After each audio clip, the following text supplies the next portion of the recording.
Dear students जिन video के अंदर अस डिस्कस करने वाला हूँ effect of bonding on physical and chemical properties. अच्छा लास्ट टॉपिक आया असो थर्ड चैप्टर जो सब का पहले समझो फिजिकल एंड केमिकल प्रॉपर्टीज़ छा होंदियूं वो समझंदासीं तो वरी इफेक्ट ऑफ बॉन्डिंग की खबर पइजी वेंदी। उन खां पहिरियां कुछ लाइनूं नेटूं उनखे सम्झूं था। चलो स्ट्रेंथ ऑफ बॉन्ड जेका मज़बूती हूंदी आहे न उहा असरु विझंदी आहे ऐं बॉन्ड जी मज़बूती छाजे करे ईंदी आहे उहा ईंदी आहे बॉन्ड एनर्जी उन में केतिरी आहे बॉन्ड लेंथ केतिरी आहे उन्हनि जे बेस ते ईंदी आहे। स्ट्रेंथ ऑफ बॉन्ड ते पाण पोयां ज़िक्र करे आया आहियूं सही आहे ऐं जेके प्रॉपर्टीज़ वग़ैरह बॉन्ड जूं पढ़ी हुई त बॉन्ड केतिरो कहिड़ो बॉन्ड केतिरो स्ट्रॉन्ग हूंदो आहे सही आहे उहे सभु शयूं पाण पढ़ी हुई। हाणे इफेक्ट जेके उहे बॉन्ड जेतिरो स्ट्रॉन्ग हूंदो न हाणे कहिड़ो बॉन्ड केतिरो स्ट्रॉन्ग आहे मिसाल असां ओवरऑल ॾिसूं मिसाल कोवलेंट बॉन्ड जे अंदरि बि इंटरमॉलिकुलर फोर्स हूंदो आहे इंट्रामॉलिकुलर फोर्स हूंदो आहे। बहरहाल जेकॾहिं असां आयोनिक बॉन्ड ॾिसूं मेटालिक बॉन्ड थींदा आहिनि इहे सभई जेके बॉन्ड हूंदा आहिनि हर को बॉन्ड केतिरो स्ट्रॉन्ग आहे कहिड़ो बॉन्ड केतिरो स्ट्रॉन्ग आहे उहो असरु विझंदो आहे उनजी फिज़िकल ऐं केमिकल प्रॉपर्टीज़ ते। अच्छा फिज़िकल प्रॉपर्टीज़ कहिड़ियूं हूंदियूं आहिनि मिसाल जे तौर ते जीअं बॉइलिंग थी वई मेल्टिंग थी वई फ्रीज़िंग थी वई ये सब फिज़िकल प्रॉपर्टीज़ आहिनि कंहिं बि सबस्टेंस जी फ्रीज़िंग। केमिकल प्रॉपर्टीज़ यानी फिज़िकल प्रॉपर्टीज़ छा हूंदियूं आहिनि जिन मां असांखे जेको आहे वरी वापसी साॻी शइ मिली सघे सही आहे को नओं प्रोडक्ट ठहे पर का शइ वापसी मिली सघे माना हिन जे अंदरि छा थींदो केमिकल जेका कंपोज़िशन हूंदी न मिसाल जीअं H2O था पाण खणूं H2O वाटर खे भले तव्हां फ्रीज़ कयो यानी हिनखे आइस जी शिकिल में करे छॾियो स्टिल उहो H2O ई रहंदो वाटर उन वक़्तु ताईं बि H2O ई रहंदो। तव्हां चाहे भले वाटर खे फ्रीज़ कयो यानी हुनजी फिज़िकल प्रॉपर्टी चेंज था कयो हुनखे पहिरियां वाटर छा हूंदो आहे जनरली पियो हूंदो आहे त उहो उन खां पोइ जेकॾहिं असां हुनखे फ्रीज़ था कयूं उन मालिक्यूल पाण में क्लोज़ था कयूं नॉर्मल कंडीशन खां हाणे फ्रीज़िंग हिकिड़ी फिज़िकल प्रॉपर्टी आहे उन में कयोसीं त स्टिल उहो H2O ई रहंदो आहे सही आहे हुनजी केमिकल प्रॉपर्टी चेंज न थींदी आहे। अच्छा केमिकल वारी प्रॉपर्टीज़ कहिड़ियूं हूंदियूं आहिनि मिसाल जे तौर ते जीअं रस्टिंग थींदो आहे रस्टिंग जे अंदरि छा थींदो आहे हुनजी केमिकल प्रॉपर्टीज़ चेंज थींदी आहे। रस्ट माना ज़ंग लॻणु जेको लोह खे ज़ंग लॻंदो आहे न उनजी ॻाल्हि पई कयूं ऐं या बर्निंग थी वई बर्निंग थींदी आहे त असांजी केमिकल प्रॉपर्टीज़ ते असरु थींदो आहे सही आहे बर्निंग थींदी आहे हुनजे अंदरि छा थींदो आहे CH4 क्रिएट थींदी आहे CO2 कार्बन डाइऑक्साइड रिलीज़ थींदी आहे असांजी त माना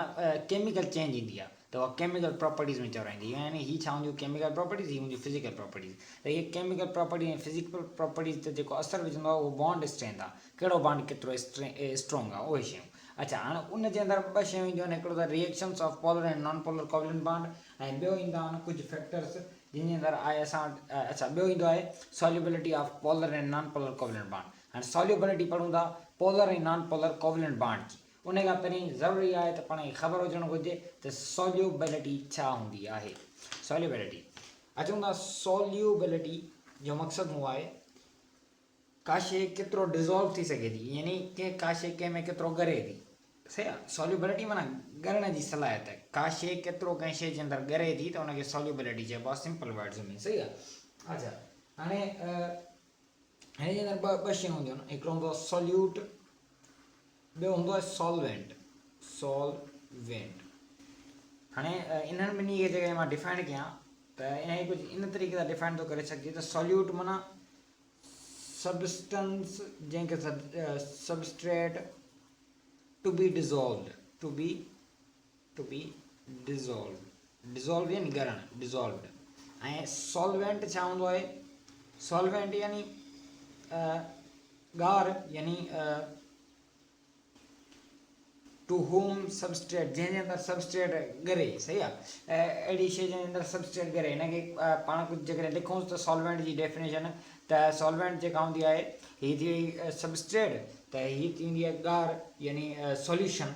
जंहिंजे अंदरि सबस्ट्रेट हीअ हूंदी आहे सॉल्यूशन हीअ हूंदो आहे सबस्ट्रेट जेको हिन जे अंदरि ॻरंदो आहे सही आहे सॉल्यूशन हूंदी आहे जंहिंजे अंदरि सबस्ट्रेट ॻरे इन विच सबस्ट्रेट जेको असां वटि आहे उहो डिज़ोल्व थिए डिज़ोल्व ॻरे सही आहे त solubility of polar and non polar छा हूंदो आहे नॉन पोलर छा हूंदो आहे तव्हांखे चङी तरह ख़बर आहे वरी हेठि ॿुधायांव थो को मसइलो न आहे पर हाणे इहो इन खां पहिरियां मां तव्हांखे हिकिड़ी ॿी शइ ॿुधाए छॾियां हिते बसि जनरली थोरो नंढो करे त जेके पोलर हूंदा आहिनि मिसाल जीअं असां वटि H2O थी वियो हिकिड़ो पोलर आहे HCl थी वियो जंहिंजे अंदरि पोल्स हूंदा आहिनि सही आहे, जंहिंजे अंदरि डिफरेंट चार्जिस हूंदियूं आहिनि, डिफरेंट इलेक्ट्रोनेगेटिव हूंदियूं आहिनि, पोलर हूंदा नॉन पोलर, जीअं मिसाल जीअं H2 थी वियो, N2 थी वियो, CO2 थी वियो, कार्बन डाइऑक्साइड, CH4 थी वियो, सही आहे, हीअ सभु वरी नॉन पोलर में ईंदा आहिनि। उमेद इहा ॻाल्हि तव्हांखे ख़बर हूंदी, न त हूअं ई पाण पोयूं वीडियोज़ जेके पढ़ियूं आहिनि हर वीडियो जे अंदरि तक़रीबन पोलर ऐं नॉन पोलर खे मूं डिफाइन कयो आहे। पोलरिटी त हिन में हूंदी आहे, पोलर में ख़बर हूंदी आहे तव्हांखे, इन करे जेका पोयूं वीडियो हुन जे अंदरि तमामु घणो डिटेल में इन्हनि शयुनि खे असां डिस्कस करे आहियूं। बहरहाल अचूं था अॻिते, हिन जा एग्ज़ाम्पल वग़ैरह कंदासीं त ख़बर पइजी वेंदी तव्हांखे। हा, मूं ॻाल्हि पई कई त जेका सॉल्यूट बनाए जेका शइ पाण ॻारियूं था, मिसाल जे तौर ते पाण पाणी आहे, पाणी छा आहे सॉल्वेंट आहे, ऐं उन में पाण था खंडु ॻारियूं त खंडु छा थींदी सॉल्यूट थींदी, खंडु इज़ सॉल्यूट ऐं पाणी जेको उहो सॉल्वेंट थींदो। उमेद इहा ॻाल्हि तव्हांखे ख़बर हूंदी। हाणे इहे जेके पोलर ऐं नॉन पोलर शयूं हूंदियूं आहिनि न, उहे कोवेलेंट बॉन्ड उन्हनि जे दरमियान हूंदो आहे, ऐं उहे सॉल्यूट कीअं थींदियूं आहिनि, सॉल्युबिलिटी उन्हनि जी कीअं हूंदी आहे, यानी उहे ॻरनि कीअं थियूं, उन जी टे कंडीशन्स आहिनि, उहे टिनि कंडीशन ते ॻरंदियूं आहिनि। सही आहे, उहे कहिड़ियूं कहिड़ियूं हाणे डिस्कस कयूं था। सॉल्युबिलिटी यानी ॻरणु कंहिं शइ जो ऑफ पोलर सब्सटेंस। हाणे कंहिंजी ॻाल्हि बाक़ी पोलर सब्सटेंस जेको ॻरंदो आहे न, चए थो इन पोलर सॉल्वेंट कंदो आहे। यानी मिसाल जे करे तव्हां पाणी था खणो, पाणी हींअर मथे पड़े छा हूंदो पोलर हूंदो, वाटर इज़ अ पोलर, ऐं जेका पोलर हूंदो त इनखे जेको सब्सटेंस ॻारींदो उहो पोलर हुजणु ज़रूरी आहे। सम्झ में आई ॻाल्हि? मिसाल जेकॾहिं हाणे हिते मूं ॿियो छा कयो आहे, H2O पाणी खणंदुमि ऐं मां हीअ H2O पाणी थो खणा, हिनखे थो कयां सॉल्वेंट, छा चए पोलर सॉल्वेंट, न पाण पोलर सॉल्वेंट पाणी था खणूं H2O। सही आहे, ऐं ॿियो हिते छा आहे HCl आहे। HCl छा आहे असांखे ख़बर आहे, हिते चयो अथई पोलर सब्सटेंस, न पाण हिनखे HCl as a polar substance था खणूं। हाणे पाणी जी हिकिड़ी ॻाल्हि आहे, सही आहे, हुनजे अंदरि मां HCl इंक्लूड कंदुसि, दाख़िल कंदुसि। असांखे ख़बर आहे HCl बि हिकिड़ो पोलर आहे, HCl बि पोलर ऐं वाटर बि पोलर। सही आहे, पोलर मूं सॉल्वेंट रखियो आहे, ऐं हीअ जेको HCl आहे हिनखे मूं एज़ अ सॉल्यूट रखियो आहे, यानी सब्सटेंस जेको ॻरण वारो आहे, त हीअ जॾहिं हिन में विझंदासीं त इहो आसानी सां ॻरी वेंदो। छो पोलर सब्सटेंस जेको आहे उहो पोलर आहे, ऐं जेका सॉल्वेंट पियो आहे असां वटि H2O पाणी, उहो पोलर आहे। हाणे इन मां असांखे इहा ख़बर पई त हिकिड़ो जनरल रूल आहे जेको हिते यूज़ थींदो आहे, उहो आहे लाइक डिज़ॉल्व लाइक वारो रूल कहिड़ो आहे हिते फेमस रूल आहे ॾाढो, ई पोयूं क्लासिस जे अंदरि तव्हां पढ़ियो हूंदो, लाइक डिज़ॉल्व्स लाइक, यानी जेको सिमिलर शयूं ई सिमिलर शयुनि खे ॻारींदियूं, लाइक त साॻी शइ ते अप्लाई थी थिए, त माना सॉल्युबिलिटी जेका हूंदी पोलर सब्सटेंस जी, उहा पोलर सब्सटेंस जेको हूंदो पोलर सॉल्वेंट में ई ॻरी सघे थो। उमेद ॻाल्हि तव्हांजी क्लियर थी हूंदी। सही आहे, ईअं ई अहिड़े तरीक़े सां जीअं H2O जेको सो HCl खे बि ॻारे थो न, त लाइक डेट H2O जे अंदरि असां वटि शुगर बि ॻरंदी आहे। अच्छा, हे ॻरे कीअं थी, हिन जे अंदरि बाइंडिंग वग़ैरह छा सिस्टम हूंदो आहे, उनखे पाइण खां पहिरियों तव्हांखे मां हिकिड़ी नंढी ॿी शइ ॿुधाईंदुसि, उहा ॾाढी इंपॉर्टेंट आहे। हिते सिखूं था उन्हनि शयुनि खे,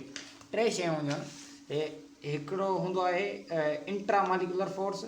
इहो हितां ख़बर आहे तव्हांखे मां क्लियर करे छॾियां, इंट्रा मॉलिक्यूलर फोर्स। ॿियो हूंदो आहे इंटर मॉलिक्यूलर फोर्स, सही आहे, ॿ फोर्सिस हूंदा आहिनि जेके मॉलिक्यूल वग़ैरह हूंदा आहिनि, उनजे अंदरि ॿ फोर्स हूंदा आहिनि, inter molecular force, intra molecular force. हाणे जेको इंट्रा मॉलिक्यूलर फोर्स आहे न, इंट्रा, मिसाल जे तौर ते मां हिते H2O थो खणा, हिते H2O हेठि बि H2O था एग्ज़ाम्पल खणूं, छो H2O इज़ अ सिंपल, सो हिनखे एग्ज़ाम्पल खणण में वरी आसानी थींदी आहे। हाणे मुंहिंजी ॻाल्हि हिकिड़ी सम्झिजो, इंट्रा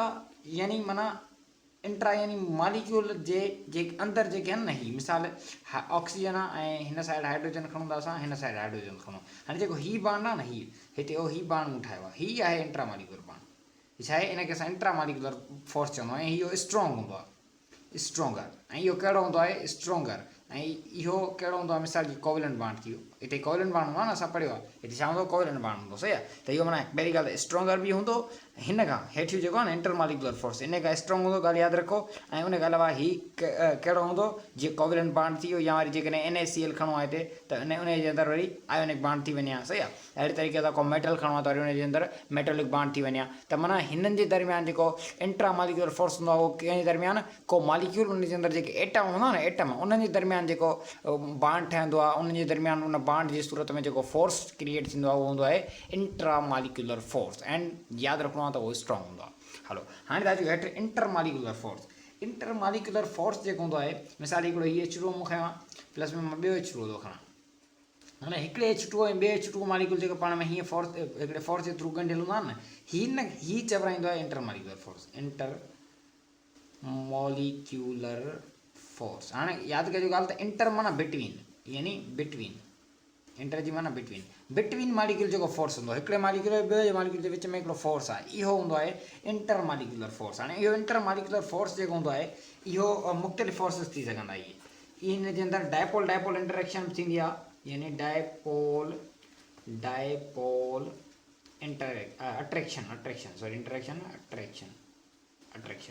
उहा हींअर ही छा लाइ पढ़ायां हीअ ॾाढी इंपॉर्टेंट आहे हींअर जेको पाण पढ़ूं पिया न टॉपिक हिन में कमु अची वञे। अच्छा डायपोल डायपोल इंटरेक्शन थी वियो उन खां पोइ हाइड्रोजन बॉन्ड बि हूंदो आहे हिन जे अंदरि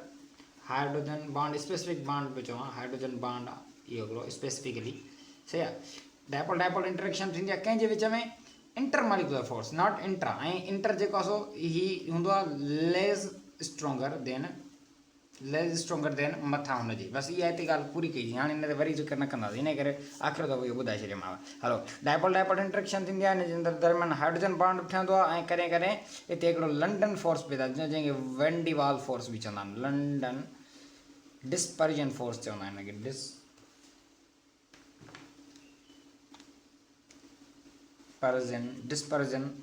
डिस्पर्जन फोर्स या वरी वेंडीवाल फोर्स यादि रखिजो। अच्छा हाणे ॻाल्हि यादि रखणी आहे त डायपोल डायपोल मूवमेंट जेकी हूंदी आहे हिन जे अंदरि पोल्स यूज़ थींदा आहिनि यानी पोल्स जंहिंजे अंदरि हिकिड़ो पॉज़िटिव पोल हूंदो आहे ऐं ॿियो हूंदो आहे नेगेटिव पोल त उहो जेको उन जे दरमियान अट्रैक्शन थींदी आहे मालिक्यूल हिकिड़ो पॉज़िटिव पोल आहे हिकिड़े मालिक्यूल ॿियो जो नेगेटिव पोल आहे उहो पॉज़िटिव ऐं नेगेटिव पाण खे अट्रैक्ट कंदा अट्रैक्शन दरमियान पैदा थींदी त उहो छा हूंदो आहे डायपोल डायपोल अट्रैक्शन हूंदी आहे सही आहे उहा हूंदी आहे इंटर मालिक्यूलर फोर्स यानी मालिक्यूलनि जे दरमियान हिकिड़ो पॉज़िटिव पोल कंटेन कंदो हिकिड़ो नेगेटिव पोल पाण में अट्रैक्शन पैदा कंदा ऐं बि त ॻाल्हि क्लियर थींदी। हाइड्रोजन बॉन्ड बि ईअं ई हूंदो आहे हिन जे अंदरि पोल्स हूंदा आहिनि पर हिन जे अंदरि एलिमेंट जेको हूंदो हाइड्रोजन हूंदो स्पेसिफिकली एलिमेंट कहिड़ो हूंदो हाइड्रोजन हूंदो उहो हाइड्रोजन कंहिंसां बॉन्ड ठाहे सघंदो यादि रखिजो नाइट्रोजन सां बॉन्ड ठाहे सघो थो ऑक्सीजन सां बॉन्ड ठाहे सघो थो फ्लोरीन सां बॉन्ड ठाहे सघो थो पाण फ़िलहाल ही टे पढ़ंदासीं सही आहे। नाइट्रोजन सां ऑक्सीजन सां फ्लोरीन सां ज़रिए हाइड्रोजन बॉन्ड ठाहे पोल्स जी सूरत में ही माना नाइट्रोजन ऑक्सीजन फ्लोरीन जेको हूंदो हिननि सां गॾु हाइड्रोजन हूंदो को ॿियो मालिक्यूल हूंदो उते बि हाइड्रोजन हूंदो माना हिकिड़े में बि हाइड्रोजन मालिक्यूल ॿिए में बि हाइड्रोजन मालिक्यूल उन्हनि जे दरमियान जेको फोर्स पैदा थींदो उते उहो inter molecular force not inter molecular जेको फोर्स पैदा थींदो उहो कहिड़ो हूंदो हाइड्रोजन बॉन्ड ठाहींदो उहो हाइड्रोजन फोर्स हूंदो यानी हाइड्रोजन बॉन्ड ठाहींदो माना फोर्स बि हुई। हलो फोर्स कहिड़ो इंटर मालिक्यूलर फोर्स बाक़ी बॉन्ड कहिड़ो hydrogen bond. London dispersion force छा आहे इहो तक़रीबन सभिनी एटमनि में हूंदो आहे हिकिड़ो इहो टेम्पररी फोर्स हूंदो आहे ऐं वीकेस्ट हूंदो आहे ॿिन्ही खां माना सभिनी खां वधीक स्ट्रॉन्ग ही हूंदो आहे यादि रखिजो पहिरें नंबर ते स्ट्रॉन्ग हाइड्रोजन बॉन्ड ॿिए नंबर ते स्ट्रॉन्ग हूंदो डायपोल डायपोल मूवमेंट हाइड्रोजन तक़रीबन डायपोल मूवमेंट डायपोल अट्रैक्शन में ईंदो आहे सही आहे त हाइड्रोजन सभिनि खां वधीक उन खां पोइ डायपोल उन खां पोइ लास्टली सभिनि खां घटि हूंदो आहे लंडन डिस्पर्जन फोर्स जेको तमामु वीक हूंदो आहे। टेम्पररी फोर्स हूंदो आहे हिकिड़ो टेम्पररी फोर्स जेको जंहिंजे अंदरि छा चवंदा आहिनि इलेक्ट्रॉन्स जेके हूंदा आहिनि न इलेक्ट्रॉन्स उहे को मिसाल जे तौर ते असां वटि एटम आहे सही हुनजे अंदरि पोल्स हूंदा हिकिड़ो ही पोल छा थींदो चार्जिस कंहिं हिकिड़े पोल ते वधीक वेंदियूं डेंसिटी चार्जिस जी डेंसिटी वधी वेंदी कंहिं हिकिड़े पोल ते माना सम्झिजो को मालिक्यूल आहे उन जे मालिक्यूल जे अंदरि पोल्स आहिनि सही आहे पोल्स पॉज़िटिव ऐं नेगेटिव ॿ पोल्स हाणे ही मिसाल जे तौर ते मां पॉज़िटिव पोल कंसीडर कयां ही थो कयां नेगेटिव पोल छा थींदो कंहिं हिकिड़े पोल ते कंहिं हिकिड़े पोल जी तरफ़ असांजा इलेक्ट्रॉन वधीक थी वेंदा कंहिं हिकिड़े पोल जे अंदरि इलेक्ट्रॉन वधीक थी वेंदा नतीजे में हिकिड़ो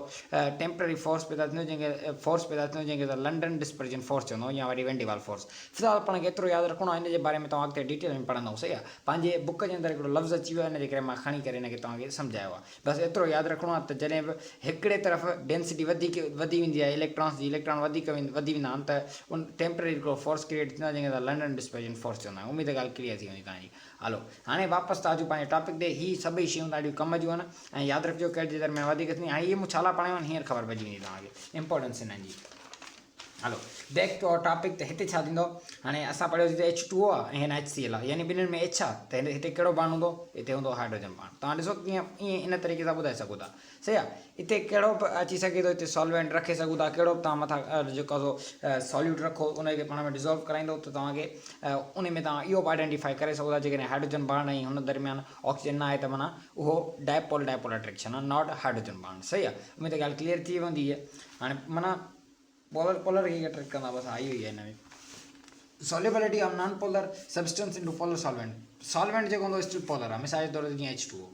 असां हींअर बि वरी छो जो इंटरनेशनल जेको यूनिवर्सल सॉल्वेंट आहे उहो असां H2O खणंदा आहियूं इन करे मां बार H2O जो एग्ज़ाम्पल पियो खणा। हलो हाणे हिन दरम्यान छा थो थिए चए थो त हीअ जेके आहिनि न नॉन पोलर सब्सटेंस उहे जेको हूंदो आहे न उन्हनि उहे कीअं था बिहेव कनि हिन सॉल्वेंट पोलर में, जेकॾहिं मिसाल पोलर जेकॾहिं तव्हां सॉल्वेंट पोलर सॉल्वेंट था रखूं, मिसाल जीअं H2O थी वियो, यानी हिकिड़ो सॉल्वेंट आहे यानी ॻारींदड़ आहे, ऐं कहिड़ो आहे पोलर आहे। असांखे ख़बर आहे H2O is a polar, hello polar आहे त यानी पोल्स अथसि। अच्छा, हाणे मिसाल जे तौर ते जीअं ऑयल थी वियो, वैक्सिस थी विया, या वरी बेंज़ीन थी वई, C6H6 बेंज़ीन, ही जॾहिं ही मालिक्यूल्स हिन जे अंदरि दाख़िल कंदासीं न, will not dissolve।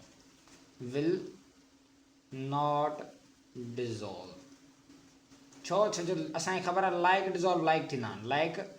डिज़ोल्व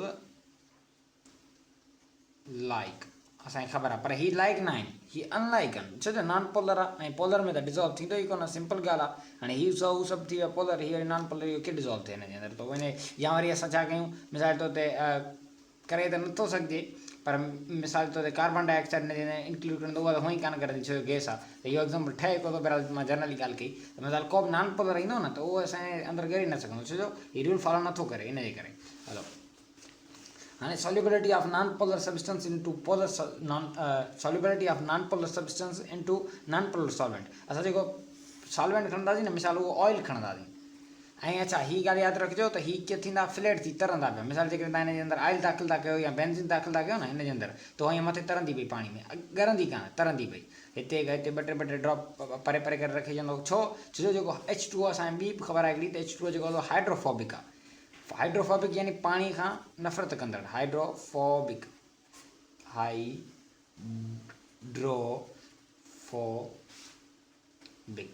पाणी खां नफ़रत कंदड़ आहे। अच्छा, हाइड्रोफोबिक यानी ॿियूं शयूं हुनजे, अच्छा ऑयल वग़ैरह हाइड्रोफोबिक आहिनि, त माना इन्हनि जे अंदरि ॻरनि कोन थी शयूं। बेंज़ीन जेका हाइड्रोफोबिक आहे, पाणी में पाणी जे अंदरि नथी ॻरे, मां इहा ॻाल्हि पकड़णु चाहियो, सॉरी, हाइड्रोफोबिक आहे, बेंज़ीन ऑयल वग़ैरह हाइड्रोफोबिक आहिनि, पाणी जे अंदरि नथा ॻरनि, त इन जे करे बि पाणी जे अंदरि न ॻरंदा आहिनि, इहे फ्लैट थींदा पिया, तरंदा पिया। इहा त बायोलॉजी जे अंदरि तव्हां इहे शयूं पढ़ी आया हूंदो। हलो, वापसी असां ईंदासीं, मिसाल जीअं हिते जेका सॉल्यूशन हूंदी, यानी जेको सॉल्वेंट असां रखंदासीं, उहो छा हूंदो, अहिड़ो हूंदो जेको माना नॉन पोलर हुजे, त उन जे अंदरि को नॉन पोलर मिसाल हिन जे अंदरि जेकॾहिं बेंज़ीन था इंक्लूड कयूं, त उहा आसानी सां ॻरी सघे थी, नो डाउट। त इहे शयूं माना ईअं हूंदियूं आहिनि जेके, अच्छा हिन जे अंदरि दरमियान हिते हूंदो आहे लंडन फोर्स, हिते कहिड़ो फोर्स यूज़ थींदो आहे, London force, with the help of London force, because of basic principle जेको हूंदो हिन जे अंदरि लंडन फोर्स हूंदो आहे। ही जेको सो हिन जे अंदरि जेके लाइक डिज़ोल्व लाइक थींदा आहिनि नॉन पोलर जे अंदरि, उहे कंहिंजे करे थींदा आहिनि, लंडन फोर्स जे करे थींदा आहिनि। लंडन फोर्स मूं तव्हांखे ॿुधायो मालिक्यूल हूंदा ॿ, मिसाल जी ऑयल जो मालिक्यूल, ॿ बेंज़ीन जो मालिक्यूल, हिकिड़े मालिक्यूल जे दरमियान वधीक वेंदी इलेक्ट्रॉन जी, ॿिए में घटि वेंदी, पाण में डायपोल अट्रैक्शन कंदा, ऐं कहिड़ो फोर्स पैदा थींदो विच में, डायपोल न इंटर मालिकुलर फोर्स क्रिएट थींदो, जेको हूंदो लंडन फोर्स, ऐं लंडन फोर्स जे थ्रू उहे पाण में जेको डिज़ोल्व थींदा, लंडन फोर्स जे करे उहे पाण में डिज़ोल्व थींदा, बस एतिरो सिंपल यादि रखी छॾिजो। हलो, चए थो reactions of polar and non polar covalent bond, reactions जेके थींदा आहिनि नॉन पोलर ऐं पोलर कोवेलेंट बॉन्ड जे दरमियान, उहे थींदा आहिनि। उहे या जेके इहे मथां पाण जेके बि शयूं पढ़ी आयासीं हींअर टे, इन्हनि टिनि जे अंदरि जेके इहे रिएक्शन कंदा पाण में, मिसाल H2O HCl में डिज़ोल्व थियो, इन्हनि रिएक्शन जे दरमियान छा थींदो अहिड़ो, सही आहे, उहो थींदो कुझु ईअं जो जेके पुराणा ओल्ड बॉन्ड ब्रेक थींदा, मिसाल जीअं H2O दरमियान बॉन्ड हो, उहे ब्रेक थींदा ऐं एनर्जी एब्ज़ॉर्ब थींदी। जॾहिं बॉन्ड ब्रेक थींदो आहे, एनर्जी जी ज़रूरत हूंदी आहे असांखे, सही आहे, बॉन्ड खे ब्रेक करण लाइ, त उहा एनर्जी एब्ज़ॉर्ब थींदी, असांखे एनर्जी ज़रूरत पवंदी, पोइ जेके नवां बॉन्ड ठहंदा त असांखे ख़बर आहे एनर्जी उन में रिलीज़ थींदी आहे, त एनर्जी रिलीज़ थींदी। अच्छा, हिन जे अंदरि बॉन्ड डिसोसिएशन एनर्जी पैदा थींदी आहे, बॉन्ड डिसोसिएशन एनर्जी जी घुर्बल हूंदी आहे असांखे, जॾहिं छा थींदो आहे, हीअ मथी जेके डिज़ोल्व थियण वारियूं रिएक्शन्स हूंदियूं आहिनि जेके मथे पढ़ियूंसीं, इन्हनि जे अंदरि छा थींदो आहे, असांखे बॉन्ड एनर्जी डिसोसिएशन जी ज़रूरत हूंदी आहे, छो जो असांखे पहिरियां एब्ज़ॉर्ब करणी आहे न एनर्जी, त जीअं असां पुराणा बॉन्ड ब्रेक करे सघूं। रिक्वायर्ड टू, अच्छा, energy required to break 1 mole of a bond, 1 mole of a bond, को बॉन्ड आहे उन जो 1 मोल इन गैसियस स्टेट लाइ हूंदी आहे बॉन्ड डिसोसिएशन एनर्जी, यानी गैसियस स्टेट जे अंदरि हिकु मोल खे, जेको बॉन्ड ठहियलु आहे उन जे अंदरि हिकु मोल खे असांखे टोड़ण लाइ जेतिरी एनर्जी खपे उनखे बॉन्ड डिसोसिएशन एनर्जी चवंदा आहियूं, सही आहे। हायर बॉन्ड एनर्जी यानी हायर बॉन्ड डिसोसिएशन एनर्जी हूंदी, स्ट्रॉन्गर बॉन्ड हूंदो आहे, जीअं नाइट्रोजन जे दरमियान 3 बॉन्ड आहिनि, त जेको ट्रिपल बॉन्ड आई, त हिन जे दरमियान हाई स्ट्रॉन्गर बॉन्ड हूंदो हुई नाइट्रोजन दरमियान, सही आहे। त पोलर कोवेलेंट बॉन्ड जेको सो हायर बॉन्डिंग एनर्जी मक़सदु ॻाल्हि इहो आहे त हायर बॉन्डिंग एनर्जी कहिड़नि में हूंदी आहे पोलर कोवेलेंट मॉलिक्यूल्स में उनजी एनर्जी टोड़ण लाइ असांखे छा खपे बॉन्ड डिसोसिएशन एनर्जी जी घुर्बल हूंदी आहे कहिड़े स्टेट में गैसियस स्टेट में यादि रखणी शयूं अच्छा हाणे वरी हिकिड़ो दफ़ो ॿुधो त हायर बॉन्ड एनर्जी यानी higher bond dissociation energy higher bond energy माना हायर बॉन्ड डिसोसिएशन एनर्जी त उनजे दरमियान स्ट्रॉन्गर बॉन्ड हूंदो स्ट्रॉन्गर बॉन्ड हूंदो त उहे कहिड़ा हूंदा आहिनि उहे हूंदा आहिनि पोलर कोवेलेंट बॉन्ड जिन जे दरमियान हायर बॉन्ड एनर्जी हूंदी आहे असांखे ख़बर आहे इहा शइ हलो हाणे अहिड़े तरीक़े सां पाण जेको आहे ही जेके बि शयूं आहिनि क्लियर कयूं आहिनि उमेद त क्लियर थी वेंदियूं तव्हांखे कंहिं वॾी हद ताईं ऐं चए थो इन जे दरमियान ॾिसो हेल्ड मोर फिर्मली तमामु स्ट्रॉन्ग अट्रैक्शन हूंदी आहे इन जे दरमियान इन जे करे हाई बॉन्ड एनर्जी हूंदी आहे हाई बॉन्ड डिसोसिएशन एनर्जी खपे असांखे छा हूंदी आहे हींअर ॿुधायो आहे having in of bond require to break the total अच्छा इन खां पहिरियों मथूं हो त require to proceed the reaction चए थो उन खां पोइ दी फेसिबिलिटी चइबो आहे यानी आसानी पैदा थिए इज़ीली थी सघे का शइ इज़ीली रिएक्शन चए थो फेसिबिलिटी ऑफ रिएक्शन केमिकल रिएक्शन को जेकॾहिं पाण खे को रिएक्शन ईज़ी करिणो आहे त केमिकल रिएक्शन त असांखे छा खपे इंफॉर्मेशन असां वटि हुजणु घुरिजे एनर्जी केतिरी असांखे खपे ॾिसो को बांड हूंदो आहे न उन उहो पहिरीं वीडियो जे अंदरि इहा ॻाल्हि कयल आहे मुंहिंजी त जेकॾहिं को केमिकल मॉलिक्यूल आहे हिकिड़ो त मॉलिक्यूल खे टोड़ण लाइ असांखे एनर्जी जी ज़रूरत पवंदी आहे पर ॿ एटम आहिनि उन्हनि खे असांखे जोड़ींदा आहियूं असां जॾहिं त उन्हनि में एनर्जी रिलीज़ थींदी आहे सही आहे टोड़ण लाइ एनर्जी घुर्बल जोड़ण लाइ एनर्जी पोइ पाण ॾींदा हुआसीं उहो हुन में एंडोथर्मिक हुन में एक्ज़ोथर्मिक बसि इहे शयूं पिया हलो हाणे इहे पंहिंजो अहिड़े तरीक़े सां सभु शयूं क्लियर थी वेंदियूं आहिनि सॼो ॿुधायो आहे मूं हिननि में एतिरो डिटेल में बि कोन लिखियलु मूं काफ़ी शयूं एक्स्ट्रा बि ॿुधायूं आहिनि तव्हांखे उमेद त क्लियर थी वेंदियूं अच्छा हाणे सोसाइटी टेक्नोलॉजी साइंस इहे न पढ़ाईंदा आहिनि मां हिते तव्हांखे हिकिड़ी इंपॉर्टेंट शइ ॿुधाईंदुसि चए थो disulphide bond and hydrogen bond in straight and करली हेयर्स यादि रखिजो त जेको असां डाइसल्फाइड बॉन्ड किथे हूंदो आहे ॿुधायां थो तव्हांखे असां प्रोटीन पढ़ी हिकिड़ी जंहिंजो नालो आहे सिस्टीन प्रोटीन SYS थींदो सिस्टीन प्रोटीन जेका आहे असां बायोलॉजी जे फस्ट चैप्टर जे अंदरि पढ़ी प्रोटीन वारे पार्ट में त इहो हिकिड़ो सिस्टीन छा आहे प्रोटीन आहे जेकी खोड़ सारा अमाइनो एसिड मिली करे पोइ ठाहींदा आहिनि त सिस्टीन हिकिड़ो अमाइनो एसिड आहे हिननि इहो 2-3 अमाइनो एसिड पाण मिलंदा त उन्हनि हीअ जॾहिं हिकिड़ो सिस्टीन ॿिए सिस्टीन सां भला सिंपल में ॿुधायांव ठहंदी छा आहे प्रोटीन खोड़ सारा अमाइनो एसिड मिली करे प्रोटीन ठाहींदा आहिनि एतिरी तव्हांजी ॻाल्हि ख़बर हुजणु घुरिजे हेसि ताईं हाणे ॿुधिजो हाणे इहा ॻाल्हि थी वई हाणे मां बि चवां जेको सिस्टीन हूंदो आहे न हिकिड़ो अमाइनो एसिड ॿियो सिस्टीन जॾहिं हुन सां गॾु हूंदो आहे न हिकिड़ो सिस्टीन ॿिए सिस्टीन सां गॾु हूंदो आहे सिस्टीन छा आहे हिकिड़ो अमाइनो एसिड आहे खोड़ सारा अमाइनो एसिड मिली करे पाण में छा ठाहींदा आहिनि प्रोटीन ठाहींदा आहिनि त उहे मुख़्तलिफ़ हूंदा आहिनि हिकिड़ो मां सिस्टीन एग्ज़ाम्पल खयों आहे ॿाहिरां हेॾां लॻियलु हूंदुसि कोन को ॿियो मिसाल जे तौर ते ग्लाइसिन लॻियल आहे सेरीन लॻियल आहे खोड़ सारा लॻियल हूंदा आहिनि अमाइनो एसिड सही आहे त मिसाल साइट सिस्टीन ऐं सिस्टीन जे दरमियान हिते जेको बांड हूंदो न उहो हूंदो डाइसल्फाइड बांड पोइ जेको डाइसल्फाइड बांड हूंदो आहे न चए थो इहो जेको डाइसल्फाइड बांड हूंदो आहे इहो